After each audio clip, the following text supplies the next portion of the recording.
Hello students, આજે આપણે યોગ ક્રિયા અને છેદ ક્રિયાથી એક સ્ટેપ આગળ વધીએ છીએ. યોગ ક્રિયા અને છેદ ક્રિયા બંને ભેગા થાય એટલે બને વિભાજનનો નિયમ. તો વિભાજનનો નિયમ છે એને આપણે ઇંગ્લિશમાં કહીશું ડિસ્ટ્રીબ્યુટિવ લો.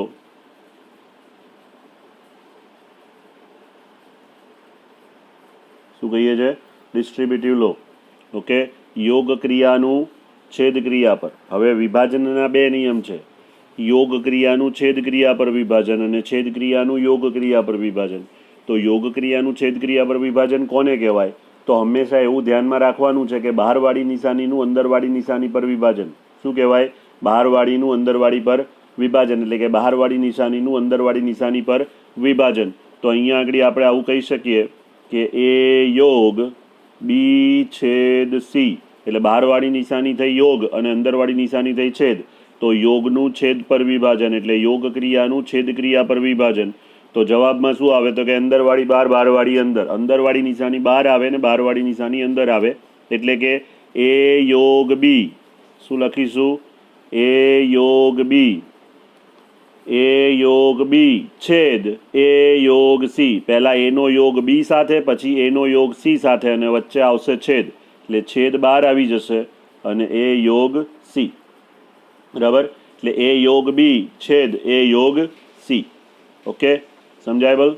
આ જ રીતે છેદ ક્રિયાનું યોગ ક્રિયા પર વિભાજન જોઈએ.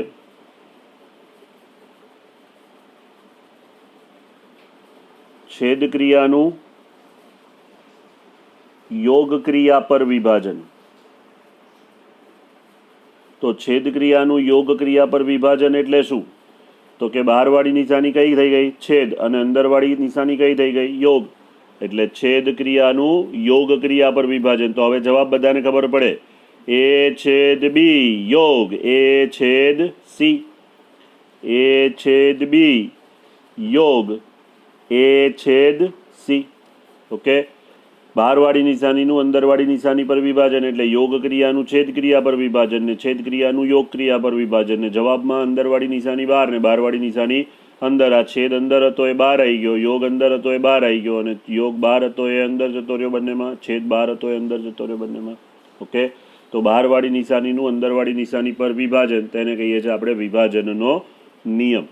ઓકે, ત્યાર પછી ત્રીજી ક્રિયા પર જઈએ. ત્રીજી ક્રિયા એટલે કઈ ક્રિયા છે? પૂરક ક્રિયા. ત્રીજી ક્રિયા એટલે કઈ ક્રિયા? પૂરક ક્રિયા, જેને પૂરક ગણને કહેવાય કોમ્પ્લિમેન્ટ સેટ, એટલે આને કહીશું કોમ્પ્લિમેન્ટ ઓપરેશન. કોમ્પ્લિમેન્ટ ઓપરેશન, બરાબર? પૂરક ગણ એટલે કે પૂરક ક્રિયા, પૂરક ક્રિયા, બરાબર? તો આ પૂરક ક્રિયા છે એ એક ગણ પરથી જ શરૂ થાય છે, બરાબર? એટલે એના માટે તમે સંવૃત્તતાનો નિયમ આવો કહી શકો છો કે સંવૃત્તતાનો નિયમ આવશે, પણ પહેલાં આપણે પૂરક ગણ કોને કહીએ છીએ એ જોઈ લઈએ. તો ગણ A belongs to power set of U. Power set of U એટલે યુનો ઘાત ગણ.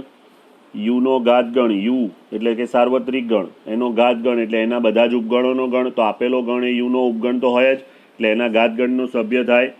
તો ગણ A belongs to power set of U માટે એમાં ન હોય તેવા સાર્વત્રિક ગણ યુ ના તમામ ઘટકોના ગણને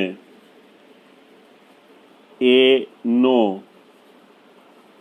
પૂરક ગણ કહે છે, બરાબર? A belongs to power set of U અથવા તો એ સબસેટ યુ, બેમાંથી જે લખો એ ચાલે. માટે એમાં ન હોય તેવા યુના તમામ ઘટકોનો ગણ, એવા ગણને આપણે શું કહીએ છીએ? ગણ એનો પૂરક ગણ. તેને સંકેતમાં એ ડેશ વડે દર્શાવાય છે. સંકેતમાં કોના વડે દર્શાવીએ છીએ? એ ડેશ વડે દર્શાવાય છે. ઓકે, કોઈ પણ ગણનો પૂરક ગણ શોધવાની આ જે પ્રક્રિયા છે એને આપણે શું કહીએ છીએ? પૂરક પ્રક્રિયા.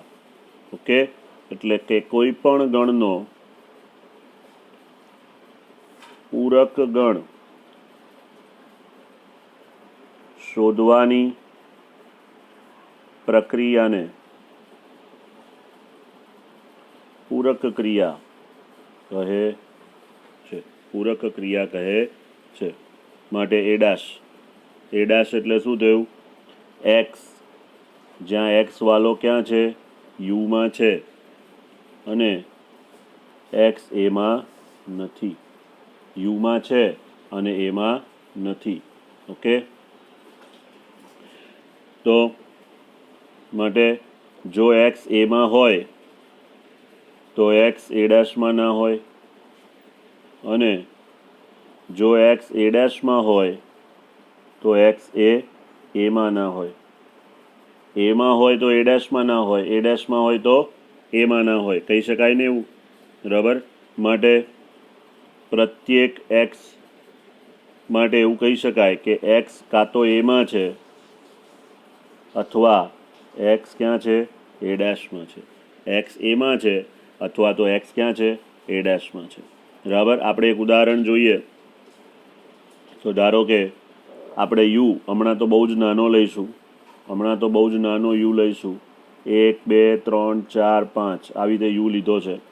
હવે હું જુદા જુદા ગણ લઉં છું. એ તરીકે લઉં છું 1 3 5, બી તરીકે લઉં છું 2 4, સી તરીકે લઉં છું 1 2 3, ડી તરીકે લઉં છું 3 4 5, અને ઈ તરીકે લઈ લઉં છું 2 3 4.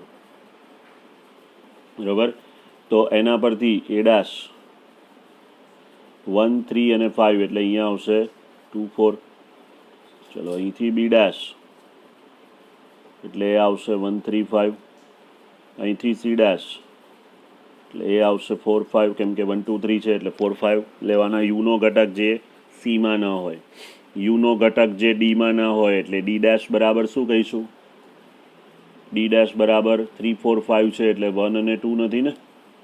ચલો, ઈ ડેશ એટલે યુમાં હોય પરંતુ ઈમાં ન હોય એટલે 2 3 4 છે એટલે 1 અને 5. કયા ઘટકો આવશે? 1 અને 5. Okay, clear? તો હવે સાથે સાથે પૂરક ક્રિયાના ગુણધર્મો જોઈ લઈએ.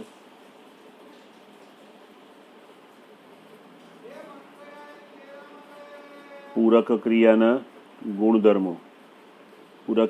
ગુણધર્મો શું કહે છે? તો પહેલું સંવૃત્તતાનો નિયમ. સંવૃત્તતા, જેને ઇંગ્લિશમાં આપણે કહીએ છીએ ક્લોઝર પ્રોપર્ટી. એટલે એ જો પાવર સેટ ઓફ યુનો સભ્ય હોય, આપણે આગળ જ વાત કરી પાવર સેટ ઓફ યુ એટલે યુના તમામ ઉપગણોનો ગણ.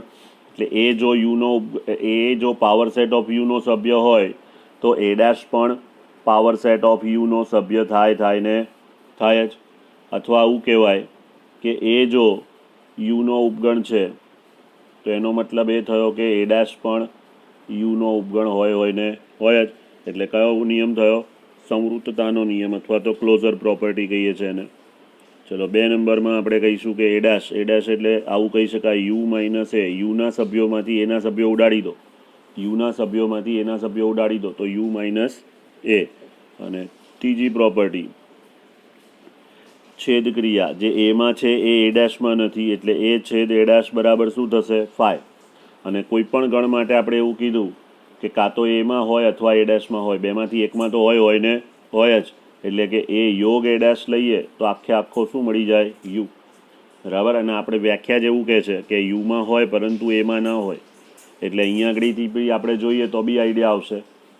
1 3 5 અને 2 4 એટલે 1 2 3 4 5 આખો યુ થઈ જાય છે. 2 4 અને 1 3 5 તો 1 2 3 4 5 આખો યુ થઈ જાય છે. 1 2 3 અને 4 5 યુ થઈ જાય. 3 4 5 અને 1 2 એટલે યુ થઈ જાય. 2 3 4 અને 1 5 એટલે યુ થઈ જાય. બરાબર. એટલે બે પૂરક ગણ હોય એકબીજાના, એમનો છેદ લઈએ તો 5 આવે અને યોગ લઈએ તો યુ આવે. બરાબર છે. ચલો આગળ વધીશું. પૂરક ક્રિયા એના 1-2 ગુણધર્મો હજુ બીજા કહી શકાય એવા છે. પછી દમર્ગનનો નિયમ જોઈએ. પૂરક ક્રિયાના ગુણધર્મોમાં બીજું શું કહી શકાય? તો કે પૂરક ક્રિયાના ગુણધર્મોમાં બીજું એ લઈ શકાય કે ફાઈનો ડેશ, એટલે કે યુમાં હોય પણ ફાઈમાં ના હોય, તો ફાઈમાં તો કશું છે જ નહીં એટલે આખો યુ આવે. અને એની જગ્યાએ જો યુનો ડેશ લેવાનું કહેતો, યુનો પોતાનો ડેશ એટલે યુમાં હોય પણ યુમાં ના હોય, તો સાહેબ એવો તો કોઈ સભ્ય હોય જ નહીં કે યુમાં હોય પણ યુમાં ના હોય, તો જવાબ શું આવશે? 5. બરાબર. અને છેલ્લો, કોઈ પણ ગણનો પૂરક ગણ લીધો છે, એનો ફરીથી પૂરક ગણ લો તો જે તે ગણ પાછો મળશે. કોઈ પણ ગણનો પૂરક ગણ લઈએ અને ફરીથી એનો પૂરક ગણ લઈએ તો ફરી જે તે ગણ શું મળશે? પાછો આવશે. બરાબર. એટલે પૂરક ગણનો પૂરક ગણ એટલે ગણ પોતે. ઓકે. હવે આપણે કીધું હતું કે યોગ ક્રિયા, છેદ ક્રિયા અને પૂરક ક્રિયા ત્રણેયને ભેગા કરીએ તો આવે દ મોર્ગનનો નિયમ. શું આવે? દ મોર્ગનનો નિયમ. તો દ મોર્ગનનો નિયમ જોઈએ. દ મોર્ગનનો નિયમ શું કહે છે? તો દ મોર્ગનનો નિયમ એવું કહે છે કે ડેશ આવે એટલે બધાને મળે, ડેશ આવે એટલે બધાને મળે. બરાબર.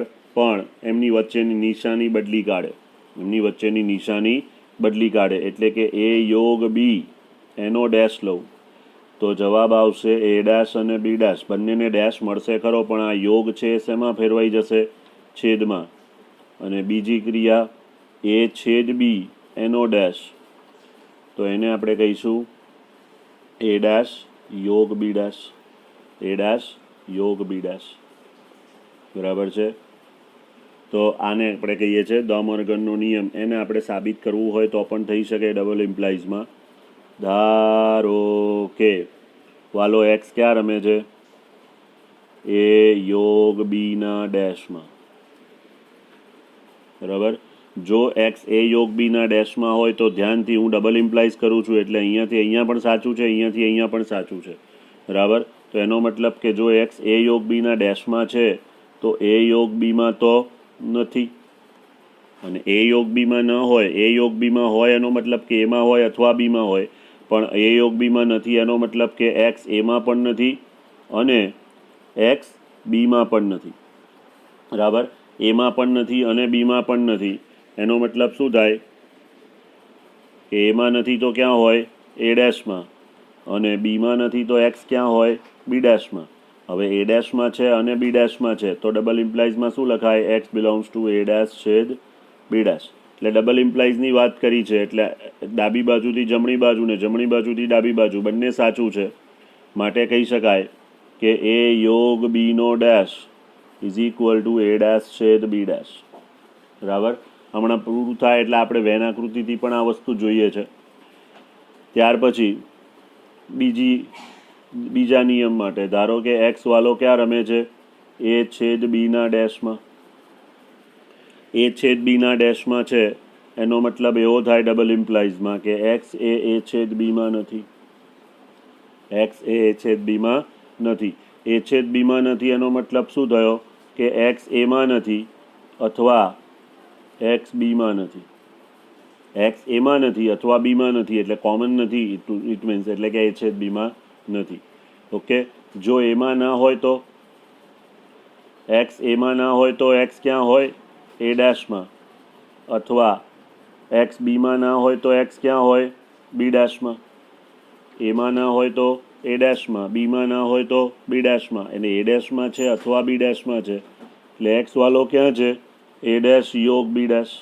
એક્સ વાલો ક્યાં છે? એ ડેશ યોગ બી ડેશ. તો અહીંયા પણ ડબલ ઇમ્પ્લાઇઝમાં જ વાત કરી છે ને, માટે શું કહી શકાય? એ છેદ B whole dash is equal to A dash યોગ બી ડેશ. એ છેદ B whole dash equal to A dash યોગ બી ડેશ. એટલે એ યોગ બીનો ડેશ લઈશું તો એ ડેશ છેદ બી ડેશ આવશે. એ છેદ બીનો ડેશ લઈશું તો એ ડેશ યોગ બી ડેશ આવશે. બરાબર. ઓકે. હવે તફાવત ક્રિયા જોવાની છે, પણ તફાવત ક્રિયાની પહેલાં આપણે એક નાનકડી વ્યાખ્યા છે એ જોઈ લઈએ. એ વ્યાખ્યા છે અલગ ગણની. કોની વ્યાખ્યા છે? અલગ ગણની, જેને ઇંગ્લિશમાં આપણે કહીએ છીએ ડિસજોઇન્ટ સેટ્સ. અલગ ગણ કોને કહેવાય? અલગ ગણ તો બે અરિક્ત ગણો એ અને બી માટે, બે અરિક્ત ગણો એ અને બી માટે જો એ છેદ બી ઇક્વલ ટુ શું મળે? 5.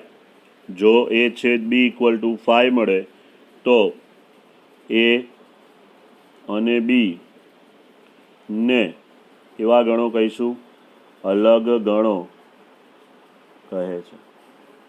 એ અને બી માટે અરિક્ત ગણો એ અને બી માટે a છેદ b બરાબર 5 મળે તો એ અને બી ને કેવા ગણો કહીએ છીએ? અરિક્ત ગણો. એક ઉદાહરણ બી એનું જોવું હોય તો જોઈ લેવાય, બહુ કંઈ મોટી વાત નથી. 1 2 3 અને બી ઇક્વલ ટુ છે 4 5 6 7.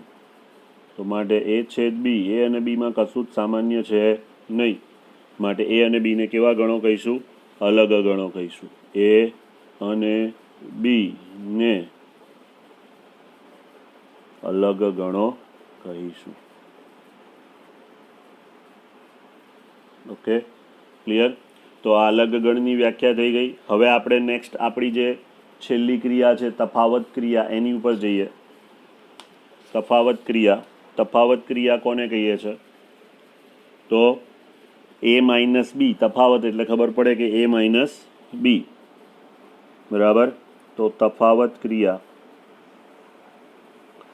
જેને ઇંગ્લિશમાં કહીશું ડિફરન્સ સેટ ઓર ડિફરન્સ ઓપરેશન. ક્રિયા છે એટલે ઓપરેશન લઈએ, તફાવત ગણ હોય તો ડિફરન્સ સેટ લઈશું, બરાબર. તો તફાવત ક્રિયા કોને કહીએ છીએ? તો કે એ ગણ એમાં હોય પરંતુ બીમાં ન હોય. ગણ એમાં હોય પરંતુ બીમાં ન હોય તેવા તમામ ઘટકોથી બનતા ગણને એ અને બીનો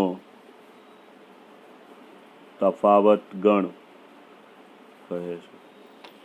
એમાં હોય પરંતુ બીમાં ના હોય તેવા તમામ ઘટકોથી બનતા ગણને એ અને બીનો કયો ગણ કહીએ છીએ? તફાવત ગણ કહે છે. તેને સંકેતમાં a માઇનસ બી વડે દર્શાવાય છે. તેને સંકેતમાં a માઇનસ બી વડે દર્શાવાય છે. a માઇનસ બી એટલે એમાં છે પરંતુ બીમાં નથી. એટલે ધ્યાન એ રાખવાનું છે કે માત્ર ગણ એના જ સભ્યો જોવાના છે, બીજા બહારના કોઈ સભ્યો નથી જોવાના. માત્ર ગણ એના જ સભ્યો જોવાના છે જે બીમાં ન હોય, બરાબર. બીજા કોઈ સભ્યોની ચર્ચા અહીંયા છે જ નહીં. માત્ર ગણ એના જ સભ્યો જોવાના છે જે બીમાં ન હોવા જોઈએ. એવા સભ્યોને, એટલે કે એ અને બીમાં જે કોમન સભ્યો છે એવા સભ્યોને આપણે ઉડાડી દઈશું અને એના સભ્યો લખીશું, વધેલા એના સભ્યો લખીશું. એવી જ રીતે જો બી માઇનસ એની વાત કરું તો બીમાં હોય પરંતુ એમાં ન હોય, એટલે બીના જ સભ્યો લેવાના, બીજા કોઈ સભ્યોની વાત નહીં. ગણ બીના જ સભ્યો જે એમાં ન હોય તો એને કહીશું બી માઇનસ એ. શું કહીશું? બી માઇનસ એ, બરાબર છે. એટલે એ માઇનસ બીને આપણે સંકેતમાં લખવું, ગણમાં લખવું હોય તો એ માઇનસ બીને શું કહીશું? એવો એક્સ કે જે એક્સ એમાં છે, બીજો કોઈ નહીં, જે એમાં છે એવો જ એક્સ લેવાનો છે અને એક્સ બીમાં નથી. એમાં છે અને બીમાં નથી, બરાબર. સમજાય? માટે જો આપણે એવું લઈએ કે x belongs to A minus B છે તો એનો મતલબ એવો થયો કે એક્સ એમાં છે અને એક્સ બીમાં નથી. એક્સ એમાં છે અને એક્સ બીમાં નથી. તો પછી જો એક્સ એ માઇનસ બીમાં ના હોય તો શું કહેવાય? એક્સ એ માઇનસ બીમાં ના હોય તો એવું કહેવાય કે કાં તો એક્સ એમાં નથી અથવા એક્સ બીમાં હાજર છે.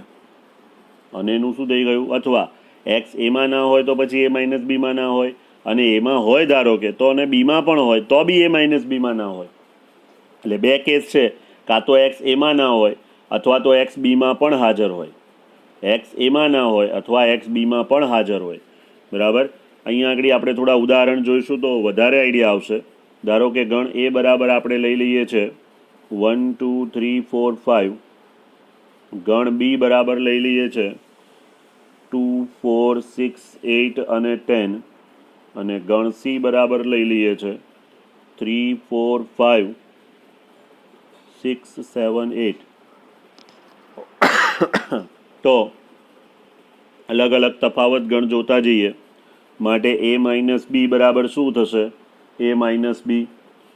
તો એમાં હોય પરંતુ બીમાં ના હોય, એટલે કે એ અને બીમાં સામાન્ય સભ્યો કયા છે? તો કે 2 અને 4. 2 અને 4 બંનેમાં છે ને, એટલે a માઇનસ બી એટલે એના જ સભ્યો લેવાના છે. એટલે કયા આવશે? 1, 3 અને 5. એ જ રીતે બી માઇનસ એ એટલે બીના સભ્યો જે એમાં ના હોય, એટલે 2 અને 4 બંનેમાં છે, એટલે બીના બાકીના કયા સભ્યો આવ્યા? 6, 8 અને 10. 6, 8 અને 10 જે એમાં નથી. ઓકે. એ જ રીતે એ માઇનસ સીની વાત કરું, એટલે એના જ સભ્યો જે સીમાં ન હોય, તો 3, 4 અને 5 બંનેમાં છે, માટે 1 અને 2 એ એના સભ્યો એવા છે જે સીમાં નથી. અને સી માઇનસ એ વિચારીએ તો સીના જ સભ્યો જે એમાં ના હોય, તો 3, 4, 5 તો બંનેમાં છે, એટલે 6, 7, 8 એવા સભ્યો છે કે જે એમાં નથી. ઓકે. એ જ પ્રમાણે બી માઇનસ સીની વાત કરીએ. બી માઇનસ સીની વાત કરીએ તો બીના સભ્યો જે સીમાં ન હોય, તો બીના સભ્યો જે સીમાં ન હોય એવા કયા છે? તો કે જો 4 બંનેમાં છે, પછી 6 પણ બંનેમાં છે અને 8 પણ બંનેમાં છે. 2 એવો છે જે બીમાં છે પણ સીમાં નથી. 10 એવો છે જે બીમાં છે પણ સીમાં નથી, એટલે આવશે 2 અને 10. એ જ રીતે જો સી માઇનસ બી કરી દઈએ, એટલે સીના સભ્યો જે બીમાં નથી, એટલે ફરીથી આપણે 4, 6 અને 8 બાદ કરી દઈશું, તો શું વધે છે? 3, 5 અને 7. 3, 5 અને 7 જે સીમાં છે પરંતુ બીમાં નથી. ઓકે. એટલે એ માઇનસ બીમાં આપણે લીધું કે 1, 3 અને 5 છે, તો 2 અને 4 કેમ નથી? કેમ કે 2, 4 એ એમાં હાજર છે. એમાં હાજર છે, બરાબર. એટલે આપણે કીધું કે અહીંયા કાં તો એમાં હોય, કાં તો બીમાં, અરે એમાં ના હોય કાં તો બીમાં હોય. તો અહીંયા 2, 4 કેમ નથી લેવાયા? કેમ કે 2, 4 એ બીમાં છે, બરાબર. અને અને આ 10 કેમ નથી લેવાયો? કેમ કે એમાં નથી. 10 કેમ નથી લેવાયો? કેમ કે એમાં છે જ નહીં, તો પછી વિચારવાનો જ નથી. આપણે એના જ સભ્યો વિચારવાના છે જે બીમાં ન હોય. એટલે 6 પણ કેમ નથી? કેમ કે એમાં નથી. 8 કેમ નથી? કેમ કે એમાં નથી. 10 કેમ નથી? કેમ કે એમાં નથી. ઓકે. 2 કેમ નથી? કેમ કે બીમાં છે. 4 કેમ નથી? કેમ કે બીમાં છે. એટલે આઈધર એમાં નથી કાં તો બીમાં છે. આ બે કેસની અંદર એ માઇનસ બીમાં એ ઘટક આવતો નથી. બરાબર, સમજાય? ચલો આગળ વાત કરીએ એના ગુણધર્મો વિશે. તો ગુણધર્મોમાં શું આવશે? જેવી રીતે દ્વિક ક્રિયા આપણે યોગ ક્રિયા અને છેદ ક્રિયા માટે જોઈ હતી, એવી જ દ્વિક ક્રિયા આપણે આના માટે પણ જોઈ શકીએ ને. એટલે A belongs to power set of U અને B belongs to power set of U, તો implies belongs to power set of U. એ પણ પાવર સેટ ઓફ યુમાં છે, બી પણ પાવર સેટ ઓફ યુમાં છે, તો એ માઇનસ બી પણ પાવર સેટ ઓફ યુમાં થાય. અથવા એવું કહેવાય કે એ યુનો ઉપગણ છે, બી પણ યુનો ઉપગણ છે, તો એ માઇનસ બી જે મળે એ પણ યુનો ઉપગણ તો મળે ને મળે જ. બરાબર. ફરીથી એક વખત, A belongs to power set of U, B belongs to power set of U, તો એ માઇનસ બી પણ પાવર સેટ ઓફ યુમાં હોય જ. અથવા એવું કહેવાય કે એ યુનો ઉપગણ, A belongs to power set of U એટલે પાવર સેટ ઓફ યુ એટલે યુનો ઘાત ગણ, એટલે એના બધા જ ઉપગણોનો ગણ, તો એ ઉપગણ યુ, બી ઉપગણ યુ, તો એ માઇનસ બી ઉપગણ યુ મળે ને મળે જ. બરાબર. ત્યાર પછી બીજો ગુણધર્મ, એ ઉપગણ બી, તો એ ઉપગણ બી હોય તો A minus B equal to શું થશે? 5. અને ત્રીજું યુ માઇનસ એ એટલે શું થશે? એ દાશ. યુ માઇનસ એ એટલે કે યુમાંથી એના સભ્યો બાદ કરી દેવાની વાત છે, તો એને આપણે શું કહીશું? એ દાશ. બરાબર. હવે તફાવત ગણ પણ પતી ગયો. તો તફાવત પછી આપણે એક વાત કરી હતી, સંમિત તફાવત ગણ. સંમિત તફાવત ગણ.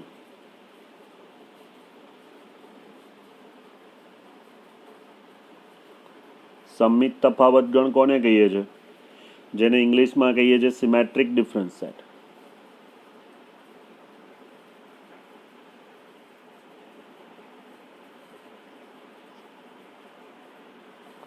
સિમેટ્રિક ડિફરન્સ સેટ, સંમિત તફાવત ગણ. તો સંમિત તફાવત એટલે નોર્મલ તફાવત જેવો તફાવત ન કહેવાય, પણ બંને બાજુથી એક સરખો તફાવત વિચારાય.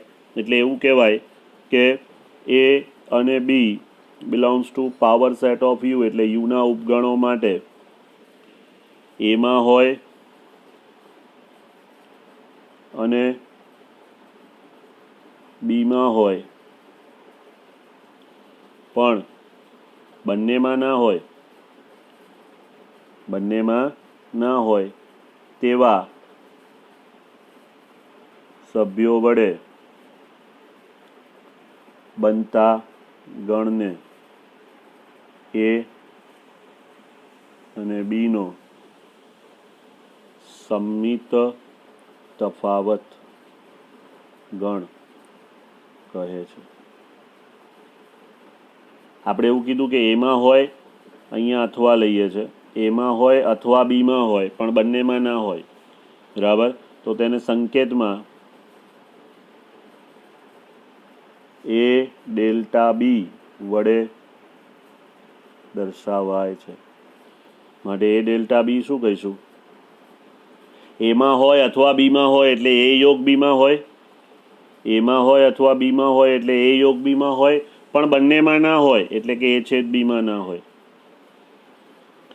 એમાં હોય અથવા બીમાં હોય એટલે એ યોગ બીમાં હોય, પણ બંનેમાં ના હોય એટલે એ છેદ બીમાં ના હોય. એટલે એ યોગ બીમાં છે પણ એ છેદ બીમાં નથી, એટલે એ યોગ બી માઇનસ એ છેદ બી થઈ જાય. અથવા બીજી રીતે કહીએ કે એમાં હોય પણ બંનેમાં ના હોય એટલે એ માઇનસ બી થયો, બીમાં હોય પણ બંનેમાં ના હોય એટલે બી માઇનસ એ થયો. બંને બાજુથી વિચારીએ તો સંમિત આ રીતે પણ વિચારાય. કાં તો એ યોગ બી માઇનસ એ છેદ બી લખો છો, અથવા એ માઇનસ બી યોગ બી માઇનસ એ માઇનસ બી એટલે એમાં હોય પણ બીમાં ના હોય, બી માઇનસ એ એટલે બીમાં હોય પણ એમાં ના હોય. બંનેનો યોગ કરીએ તો પણ સંમિત તફાવત ગણ મળે, અને એ યોગ બીમાંથી એ છેદ બી બાદ કરીએ તો પણ સંમિત તફાવત ગણ મળશે, બરાબર. તો હવે આ બધું જ વેન આકૃતિથી જોઈએ તો વધારે આઈડિયા આવશે. હવે આ બધું જ આપણે વેન આકૃતિથી જોઈએ તો પહેલી વેન આકૃતિ શું કહે છે? એ માઇનસ બી એટલે એમાં હોય પરંતુ બીમાં ન હોય, એટલે એના જ સભ્યો લેવાના જે બીમાં નથી. એટલે આ બીમાં જેટલો ભાગ બીમાં છે એ ઉડાડી દીધો, એટલે આટલો જે પોર્શન વધ્યો એ પોર્શનને કહીએ છીએ એ માઇનસ બી. પછી બી માઇનસ એ એટલે બીમાં હોય પરંતુ એમાં ન હોય, તો આખો પોર્શન બીનો છે એમાંથી આટલો પોર્શન એમાં પણ છે એટલે એટલો પોર્શન ઉડાડી દીધો, એટલે એને કહેવાય બી માઇનસ એ, બરાબર. તો આ એ માઇનસ બીની બીજી વ્યાખ્યા આપણે આપવી હોય તો શું આપી શકાય? તો કે એ માઇનસ એ છેદ બી, હા કે ના? અને બી માઇનસ એની બીજી વ્યાખ્યા આપવી હોય તો બી માઇનસ એ છેદ બી, તો પણ ચાલે ને, બરાબર. ચલો, તો હવે બંનેનો યોગ કરીએ એટલે આ પોર્શન અને આ પોર્શન બંનેને ભેગા કરી દઉં તો આખો પોર્શન આવો બનશે. વચ્ચેનો કોમન ભાગ જે આમાં પણ નથી ને આમાં પણ નથી એટલે અહીંયા પણ આવવાનો નથી, તો એને કહીએ છીએ એ માઇનસ બી અને બી માઇનસ એનો યોગ. ઓકે, ચલો. ત્યાર પછી બીજી રીતે વિચારવાની વાત હતી. બીજી જે વ્યાખ્યા છે કે એ યોગ બી એટલે એમાં હોય અથવા બીમાં હોય તેવા તમામ સભ્યો, અને એ છેદ બી એટલે એ અને બીના સામાન્ય સભ્યો. તો તમામ સભ્યોમાંથી સામાન્ય સભ્યો બાદ કરીએ, એટલે આ વચ્ચેનો પોર્શન બાદ થઈ જશે, બરાબર. અને એ વચ્ચેનો પોર્શન જે બાદ થાય એ તો એને આપણે કહીશું એ યોગ બીમાંથી એ છેદ બી બાદ કર્યો. હવે આ આકૃતિ જુઓ અને આ ઉપરવાળી આકૃતિ જુઓ, બંને આકૃતિ કેવી લાગે છે? આ બંને આકૃતિ કેવી લાગે છે? સમાન, બરાબર. એટલે પરિણામ 1 અને આ પરિણામ 2 બંનેનો ઉપયોગ કરીને શું કહી શકાય? તો કે એવું કહી શકાય કે એ ડેલ્ટા બી બરાબર એ યોગ બી માઇનસ એ છેદ બી થાય, અને એ ડેલ્ટા બી બરાબર બીજું એ માઇનસ બી યોગ બી માઇનસ એ થાય, બરાબર. હવે પૂરક ક્રિયા પર વાત કરીએ તો પૂરક ક્રિયા આપણે ગણ એ બતાવ્યો છે, અને એ ડેશ એટલે એમાં ન હોય તેવા યુના સભ્યો જે એમાં ન હોય એટલે આટલો આખો પોર્શન આવી જશે માત્ર એને છોડીને, બરાબર. ત્યાર પછી ડ મોર્ગન, તો એના માટે અહીંયા છે એ છેદ બી, અહીંયા આગળ આપણી પાસે ગણ છે એ છેદ બી એટલે એ અને બીના સામાન્ય સભ્યો, અને આ એ છેદ બીનો ડેશ. ઓકે, એવી રીતે એ યોગ બી એટલે એ અને બીના તમામ સભ્યો, એનો ડેશ એટલે કે એ યોગ બીનો ડેશ એટલે એ યોગ બીમાં ના હોય તેવા યુના સભ્યો. ઓકે, પછી એ ડેશ એટલે એમાં ન હોય તેવા યુના તમામ સભ્યો, બી ડેશ એટલે બીમાં ન હોય તેવા યુના તમામ સભ્યો. તો બંનેનો છેદ એટલે કે બંનેમાં હોય તેવો કયો પોર્શન છે? તો કે આ જે બાઉન્ડ્રીની બહારનો ભાગ છે, આ બાઉન્ડ્રીની બહારનો જે ભાગ છે એ બંનેમાં છે, બરાબર ને? એટલે બંનેમાં છે તો બંનેનો સામાન્ય પ્રદેશ થયો આ, જેને કહીશું એ ડેશ છેદ બી ડેશ. શું કહીશું? એ ડેશ છેદ બી ડેશ. આ છે ગણ એ અને આ છે ગણ બી, એટલે આ એ ડેશ થશે અને બી ડેશ, એટલે એ ડેશ છેદ બી ડેશ. અને એને જ કહેવાય એ યોગ બીનો પણ ડેશ. આ એ યોગ બીનો ડેશ છે ને, એટલે એ ડેશ છેદ બી ડેશ એટલે બરાબર એ યોગ બીનો ડેશ. ઓકે, એ જ રીતે ફરીથી એ ડેશ અને બી ડેશ. હવે એ જે યોગ એટલે આમાં હોય અથવા આમાં હોય તેવા દરેકે દરેક પોર્શન, એટલે માત્ર આ વચ્ચેનો જે ભાગ છે એ એટલો જ પોર્શન કેન્સલ થાય ને. તો એ પોર્શનને શું કહીએ છીએ? એ ડેશ યોગ બી ડેશ. એ ડેશ યોગ બી ડેશ. અને એવી જ આકૃતિ, આના જેવી જ આકૃતિ અહીંયા ઉપર દેખાય છે, એ છેદ બીનો ડેશ. તો આ પણ એ છેદ બીનો ડેશ જ થાય ને, એટલે કે એ ડેશ યોગ બી ડેશ બરાબર એ છેદ બીનો ડેશ. બરાબર છે? તો આ બધી વેન આકૃતિથી આપણે વાત જોઈ. એટલે જે વસ્તુ આપણે વ્યાખ્યામાં સમજ્યા છે એ જ વસ્તુ આપણે વેન આકૃતિથી પણ એની સાબિતી જોઈ છે. હજુ નેક્સ્ટ લેક્ચરમાં આપણે શાંત ગણના સભ્યો આધારિત વાત કરીશું, એટલે એના સૂત્રો જોઈશું અને પછી ત્યારબાદ 1.4 અને 1.5 શરૂ કરીશું. Okay, by.